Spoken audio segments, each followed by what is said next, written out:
Hey everyone, this is Raider with a quick Minecraft animation tutorial with Blender.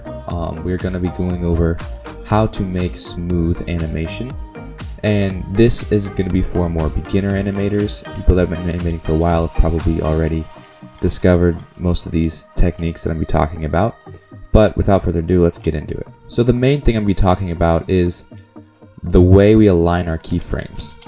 Basically, what bones are keyframed when, the timing of the keyframes.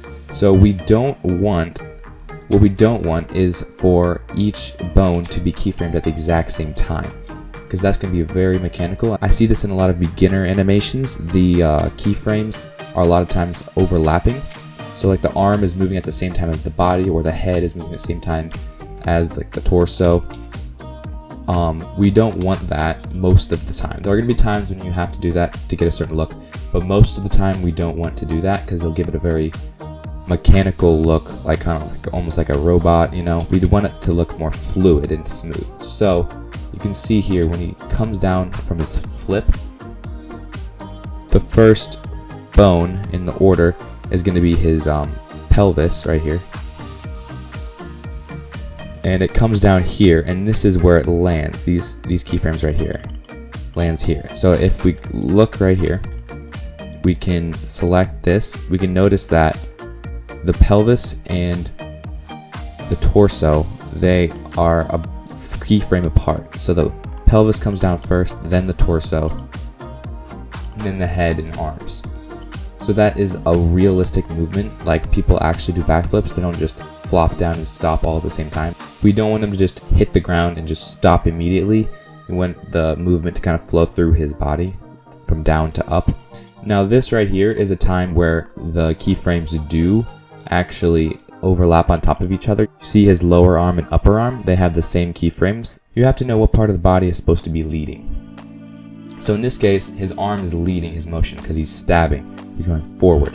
However, right here, his legs and pelvis are leading. So we want those to be keyframed first, and then the body, the torso, the head, and the arms to be keyframed afterwards. So that gives it a good smooth deceleration. Also, you can see here when he's twisting through the air, right here, his hips and pelvis are leading the motion because he's spinning in the air.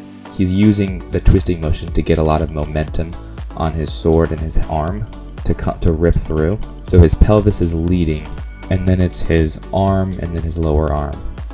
But with the head, it's a little tricky because when there's something involved rotation, you have to make sure he's looking the right direction. So the head can almost be totally separate.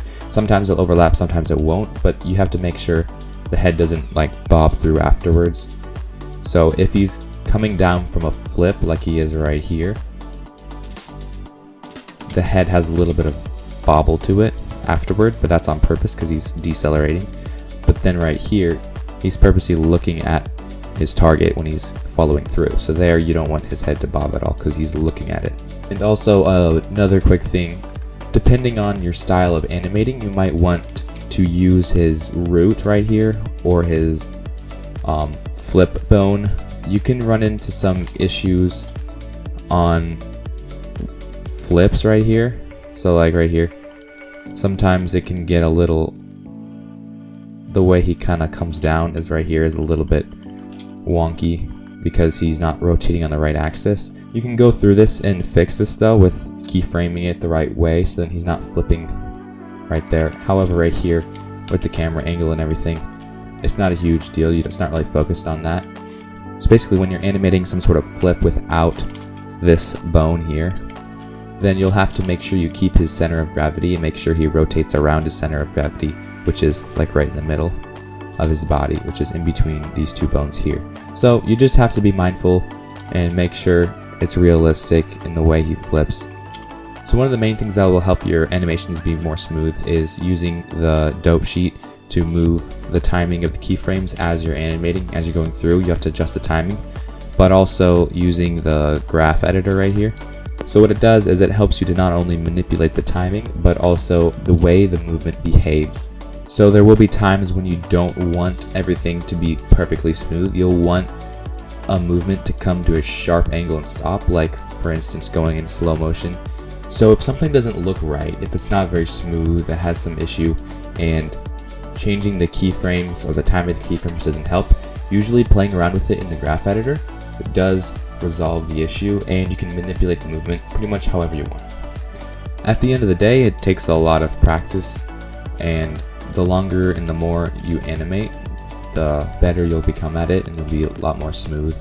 So that's going to be it for this video. Thank you for watching, and leave a like if this helped you out. Have a great day.